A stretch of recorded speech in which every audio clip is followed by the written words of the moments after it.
You haven't not been only alone. in this We cabinet. gave you, through I the said stupid thank president, $350 billion.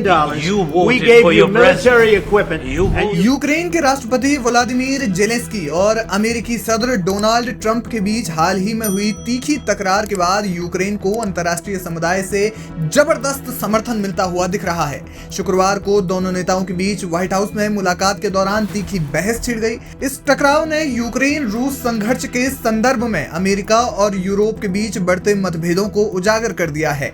Ukraine के यूरोपीय साझेदारों और दुनिया के अलग अलग देशों के नेताओं ने जहां जेलेंस्की का समर्थन किया है, तो वहीं दूसरी ओर व्हाइट हाउस ट्रंप के साथ खड़ा दिखाई दिया।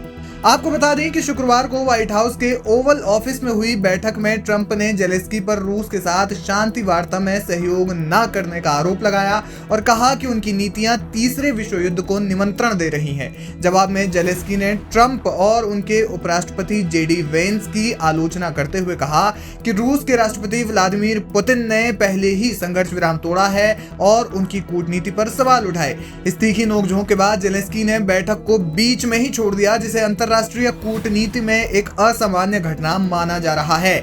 इसके तुरंत बाद यूरोप के कई प्रमुख देशों ने जेलेंस्की के पक्ष में अपनी आवाज बुलंद की। फ्रांस के राष्ट्रपति इमैनुअल मैक्रोन ने एक्स पर लिखा, एक हमलावर है रूस, एक पीड़ित है यूक्रेन। हमारा 3 साल पहले यूक्रेन की मदद करना और रूस पर प्रतिबंध लगाना सही था और ऐसा करते रहना सही भी है। मैक्रोन ने कहा कि हमारे से मेरा तात्पर्य है अमेरिकी, यूरोपीय, कनाडाई और जापानी के साथ कई अन्य देशों से। उन्होंने कहा कि उन सभी का आभार जिन्होंने मदद की और कर रहे हैं। उन लोगों के प्रति सम्मान व्यक्त करता हूं जो शुरू से ही लड़ रहे हैं, क्योंकि वे अपनी गरिमा, अपनी स्वतंत्रता, अपने बच्चों और यूरोप की सुरक्षा के लिए लड़ रहे हैं। उन्होंने ट्रंप के दोनों पक्षों को समान मानने के दृष्टिकोण की निंदा की। आपको बता दें कि इसके अलावा जर्मनी के अगले संभावित चांसलर फ्रेडरिक मर्ज ने एक्स पर लिखा कि प्रिय जेलेंस्की, हम अच्छे और मुश्किल समय में यूक्रेन के साथ हैं। हम इस भयानक युद्ध में कभी हमलावर और पीड़ित को लेकर भ्रमित हमें नहीं होना चाहिए। वहीं यूक्रेन के पड़ोसी पोलैंड के प्रधानमंत्री डोनाल्ड टस्क ने भी कहा कि प्रिय यूक्रेनी मित्र, आप अकेले नहीं हैं। एस्टोनेशिया के प्रधानमंत्री क्रिस्टन मिशेल ने कहा कि उनका देश स्वतंत्रता की लड़ाई में जेलेंस्की और यूक्रेन के साथ एकजुट है।